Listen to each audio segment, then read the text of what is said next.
নমস্কার বন্ধুরা, হে আমার প্রিয় আত্মা, চলো জেনে নিই আজ মহাবিশ্ব তোমাকে কি বলতে চাইছেন। তার আগে আজ আমরা জেনে নেব এই 7টি মহাজাগতিক সংকেত যা জানিয়ে দেয় কেউ এই মুহূর্তে তোমাকে মনে মনে খুব গভীরভাবে মিস করছে।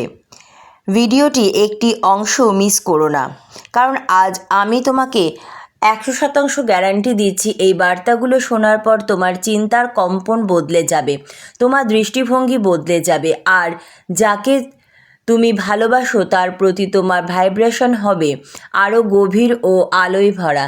দেখো, যখন কারো অনুভূতি তোমার প্রতি সত্যি খুব গভীর ও শক্তিশালী হয়ে ওঠে, তখন তার অবচেতন মন কিন্তু সরাসরি মহাবিশ্বের এনার্জির সঙ্গে যুক্ত হয়ে যায়, আর সেই মুহূর্তেই ব্রহ্মাণ্ড এক অদৃশ্য তরঙ্গ তোমার দিকেও প্রবাহিত করে, যা তোমার অবচেতন মনে পাঠায় কিছু সূক্ষ্ম আর রহস্যময় সংকেত। আর এই সংকেতগুলো কিন্তু কখনোই কাকতালীয় নয়, এগুলো আসলে মহাবিশ্বের বার্তা যে কেউ এখন তোমাকে গভীরভাবে অনুভব করছে, তোমাকে খুব মিস করছে, তোমার উপস্থিতি তার হৃদয়ে প্রতিধ্বনিত হচ্ছে।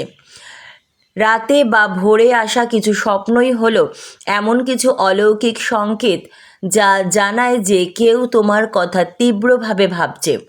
যদি কেউ তোমার অনুপস্থিতিতে নিজেকে অসম্পূর্ণ মনে করে, তবে তার মুখ, তার উপস্থিতি, তার ভালোবাসা বারবার তোমার স্বপ্নে ভেসে উঠতে শুরু করবে। এটি কিন্তু শুধুমাত্র স্মৃতির খেলা নয়, বরং দুই আত্মার মধ্যে এক গোপন আর অদৃশ্য সংযোগের প্রমাণ। যখন দুটি আত্মা এইভাবে একে অপরকে সঙ্গে জড়িয়ে থাকে, তখন কিন্তু দূরত্ব কখনোই আর বাধা হয়ে দাঁড়ায় না। তাদের কম্পন, তাদের ভাবনা, তাদের অনুভূতি সবই একে অপরের মধ্যে সঞ্চারিত হতে থাকে। আর সেই জন্যই আমার প্রিয় আত্মা, যখন তুমি কাউকে গভীরভাবে অনুভব করো, মিস করো তাকে, তার আত্মাও কিন্তু তোমার দিকে এক তীব্র টান অনুভব করে। আমরা দেখো, প্রায় ভাবি আমি যাকে দিনরাত মনে করি সে কি আমাকেও একইভাবে মনে করে? এই প্রশ্ন তোমার মনেও নিশ্চয়ই আসে। আর আজকের ভিডিওটির বিষয় হলো সেই রহস্য উন্মোচন করা। চলো শুরু করা যাক আজকের এই উচ্চ কম্পনের যাত্রা। প্রথম সংকেত হচ্ছে হঠাৎ করে বিনা কারণে কারো কথা মনে পড়ে যাওয়া। দেখো, যখন তুমি খুবই ব্যস্ত থাকো, যখন তোমার মন অন্য কোনো কোথাও এক বিশেষ মুখ তোমার চোখের সামনে ভেসে ওঠে, কোনো কারণ নেই, তবুও সে চলে আসে তোমার চিন্তায়। কেন এমন হয় বলো তো? মনোবিজ্ঞান বলছে এটি অবচেতন মনের প্রক্রিয়া, কিন্তু আধ্যাত্মিক দৃষ্টিতে এটি এক মহাজাগতিক সংযোগ। কারণ আত্মারা যখন গভীরভাবে যুক্ত থাকে, তখন একে অপরের চিন্তা তরঙ্গের মতো ভেসে আসে। যদি তুমি কখনো কাউকে গভীরভাবে ভালোবাসে থাকো, তবে জানবে সেই ভালোবাসার সুত কিন্তু কখনোই ছিঁড়ে যায় না।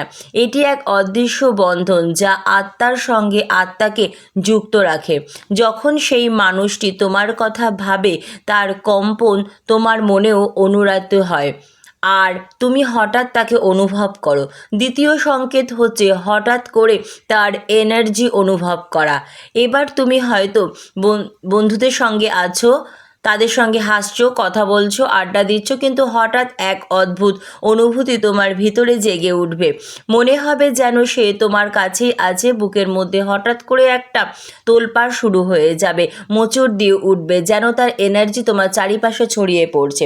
যদি এটি হয়, এটি কিন্তু ব্রহ্মাণ্ডের একটি স্পষ্ট সংকেত যে সেই মানুষটি এখন তোমার কথা ভাবছে, তোমার প্রতি টেলিপ্যাথিক কম্পন পাঠাচ্ছে। যদি তোমরা কোনো না কোনো নো কন্ট্যাক্ট সিচুয়েশনে থেকেও থাকো, মানে তোমাদের মধ্যে কোনো রকম যোগাযোগ নেই, এরকম অবস্থা থেকেও একই সময় একই অনুভূতি, মানে এই রকম অনুভূতি অনুভব করা, তবে জানবে এটি কেবল কাকতালীয় ঘটনা নয়, এটি সোল কানেকশন, মানে সোলমেট কানেকশন। ব্রহ্মাণ্ড তোমাদের আবার সংযুক্ত করতে চায়, তাই এভাবে তোমাকে তার এনার্জির স্পর্শ অনুভব করাচ্ছে। তৃতীয় সংকেত হচ্ছে বিনা কারণে মনের অস্থিরতা। এবার যখন কেউ তোমাকে গভীরভাবে মিস করে, তখন তোমারও হঠাৎ এক অজানা অস্থিরতা অনুভূত হয়। হৃদয় দ্রুত স্পন্দিত হয়, মন কিছুটা কেঁপে ওঠে, মনে হচ্ছে যেন কিছু একটা ঘটতে চলেছে। মানে হঠাৎ করে এরকম একটা অস্থিরতা বেড়ে যায়। যদি এই অস্থিরতার সঙ্গে তার মুখ, তার নাম, তার স্মৃতি বারবার মনে আসে, তবে এটি এক স্পষ্ট বার্তা যে সে তোমাকে গভীরভাবে অনুভব করছে। যদি তুমি এই অনুভূতির সঙ্গে এক ধরনের প্রশান্তি বা আনন্দ অনুভব করো, তাহলে এটি এক ইতিবাচক এনার্জি। অর্থাৎ সে ভালোবাসা আকাঙ্ক্ষা দিয়ে তোমাকে খুব গভীরভাবে মিস করছে, তোমাকে মনে করছে। কিন্তু যদি ভয়, অস্বস্তি বা দুঃখ অনুভব করো তার বিষয়, তবে সম্ভবত সে তার কষ্টের এনার্জি বা তোমাকে দিচ্ছে, বা কোনো কষ্টকর স্মৃতি এনার্জি সে তোমাকে দিতে পাঠাচ্ছে। মানে তোমাকে নিয়ে চিন্তাভাবনা তার ভালো নয়, তার ভাইব্রেশন নেগেটিভ। তাই নিজের মন শান্ত রাখো, পজিটিভ ভাইব্রেশনে থাকো, যাতে ব্রহ্মাণ্ড শুধুমাত্র ভালোবাসার শক্তি তোমার জীবনে প্রবাহিত করে। চতুর্থ সংকেত চলে আসি। ধ্যান বা প্রার্থনার সময় তার মুখ ভেসে উঠবে। প্রার্থনা বা ধ্যানের সময় আমরা সাধারণত ঈশ্বরকে স্মরণ করি, মন দিয়ে ঈশ্বরের প্রার্থনা করি। কিন্তু যদি সেই সময় হঠাৎই কোনো বিশেষ মুখ স্পষ্টভাবে তোমার মনে আসে, এটি কিন্তু এক অলৌকিক ইঙ্গিত। এটি বোঝায় যে সেই মানুষটি তোমাকে খুব গভীরভাবে মিস করছে। তার আত্মা তোমার আত্মার সঙ্গে যোগাযোগ করার চেষ্টা করছে এবং সেও কিন্তু প্রার্থনায় তোমাকে চাইছে। যদি তোমার মনে হয় যে তুমি কোনো ভুল করছো, ক্ষমা চাও ঈশ্বরের কাছে। হৃদয় খুলে দিয়ে বলো, I am sorry, please forgive me, thank you universe, I love you. এটাকে বলে পোনো প্রার্থনা। আর যদি সে তোমার সঙ্গে অন্যায় করে, তবে তার কর্মফল কিন্তু সে নিজেই পাবে। তুমি শুধু পজিটিভ থাকো, কারণ তোমার শান্তি ও ভালোবাসা মহাবিশ্ব সবচেয়ে বড় উত্তর। পঞ্চম সংকেত, পুরনো স্মৃতি ও জিনিসের দিকে ফিরে আসা। হঠাৎ পুরনো ছবি, গান, গন্ধ, জায়গা বা জিনিসের মধ্যে তুমি ধরো ডুবে রয়েছো, আর তুমি কোনো গান শুনলে বা কোনো গন্ধ পেলে একদম তুমি দুমড়ে মুচড়ে তোমাকে তার স্মৃতির দিকে নিয়ে আসবে। মনে হবে ব্রহ্মাণ্ড যেন ইচ্ছে করে এই জিনিসগুলো তোমার সামনে আনছে। এগুলো কিন্তু কেবলই কোনো কাকতালীয় ঘটনা নয়, এগুলো এক ধরনের ডিভাইন কানেকশন, তোমার আত্মা ও তার আত্মার মধ্যেকার অসমাপ্ত গল্পের প্রতিধ্বনি। যদি এই সিগন্যালগুলো বারবার তোমার দিকে আসে, তবে কিন্তু একে উপেক্ষা করো না। এটি হতে পারে ব্রহ্মাণ্ডের আহ্বান, যেন তুমি বুঝতে পারো কেউ তোমাকে গভীরভাবে মনে করছে, কেউ তোমার উপস্থিতি অনুভব করতে চাইছে। ষষ্ঠ সংকেত হচ্ছে একই নাম্বার বা এঞ্জেল নাম্বার দেখা। দেখো 111 বা 1111, 222, 555, এই নাম্বারগুলো কিন্তু শুধুই সংখ্যা নয়, এগুলো ব্রহ্মাণ্ডের ভাষা। যখন কেউ তোমাকে অবিরত মনে করতে থাকে, তার কম্পন বা তরঙ্গ মহাবিশ্বে ছড়িয়ে পড়ে এবং ব্রহ্মাণ্ড সেই তরঙ্গের প্রতিফলন তোমার সামনে তুলে ধরে। এই নাম্বারগুলোর মাধ্যমে, এগুলো হলো এঞ্জেল নাম্বার, যা বলে তুমি একা নও, তোমাকে কেউ খুব গভীরভাবে অনুভব করছে এবং তোমার গাইডেন্স এঞ্জেলরা তোমার চারিপাশেই আছে তোমাকে সুরক্ষা দেওয়ার জন্য। তাই যদি বারবার এই সংখ্যাগুলো, একই সংখ্যা বারবার দেখতে পাও, তবে হাসো, হৃদয়ে আলো জ্বালাও, কারণ কেউ তোমার কথা ভাবছে, ভালোবাসায়, অনুভূতিতে, তার আত্মিক সংযোগে। সপ্তম সংকেত হচ্ছে টেলিপ্যাথিক সংযোগ, তার কল বা মেসেজ একই সময় আসা।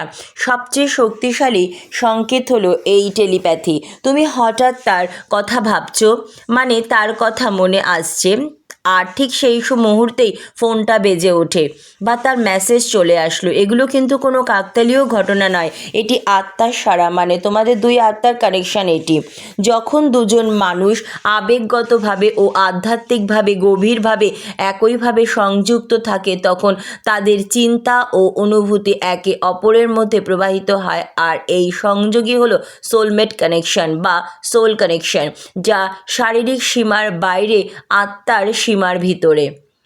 যদি তুমি এই 7টি সংকেতের মধ্যে পাঁচটি বা তার বেশি অনুভব করো, তাহলে জেনে রেখো তোমার আত্মা সত্যি পবিত্র এক আত্মা, সংবেদনশীল। ব্রহ্মাণ্ড তোমাকে সেই ভালোবাসার শক্তির সঙ্গে আবারও পুনর্মিলিত করতে চাইছেন। তোমার সাথে কয়েকটা সংকেত মিলেছে, এটি কিন্তু কমেন্ট করে অবশ্যই জানাবে। আর যদি তুমি সম্ভবত সংকেতগুলো অনুভব করো, অভিনন্দন তোমাকে। তুমি সেই মহাজাগতিক সৌভাগ্যবান আত্মার মধ্যে একজন, যার প্রতি ইউনিভার্স নিজেই এই বার্তা পাঠিয়েছেন। চারদিক থেকে তোমার উন্নতি, সাফল্য আসবে। সব দিক থেকে তোমার ভালোর সিগন্যাল এই বার্তার মাধ্যমে তোমার কাছে চলে এসেছে। আর তুমি যাকে এতদিন ধরে মিস করছিলে, মনে করছিলে, যার কথা ভেবে তোমার মন একদমই খারাপ হয়ে যাচ্ছিল, সে এখন গভীরভাবে তোমাকে মিস করছে, তোমার ভাইব্রেশন অনুভব করছে। না হলে তুমি এই বার্তাটি পেতে না এবং এই সংকেতগুলোও তোমার কাছে আসতো না। তাই হে আমার প্রিয় আত্মা, সদা সর্বদা পজিটিভ থাকো আর ভালোবাসার ফ্রিকোয়েন্সিতে থাকো, কৃতজ্ঞ থাকো, কারণ ইউনিভার্স সর্বদা তোমার পাশে আছে। তোমার আত্মা যত আলো ছড়াবে, তত দ্রুত তোমার জীবনে সেই মানুষ, সেই ভালোবাসা আর সেই ডিভাইন রিউনিয়ন প্রকাশ পাবে। যদি তুমি এই বার্তাগুলো সহজেই একাত্ম অনুভব করো, তবে হৃদয় থেকে কৃতজ্ঞতা জানাও, আলো ছড়াও। আর ভিডিওটি ভালো লাগলে লাইক, শেয়ার ও চ্যানেলটি সাবস্ক্রাইব করার অনুরোধ রইল। ধন্যবাদ মহাবিশ্ব।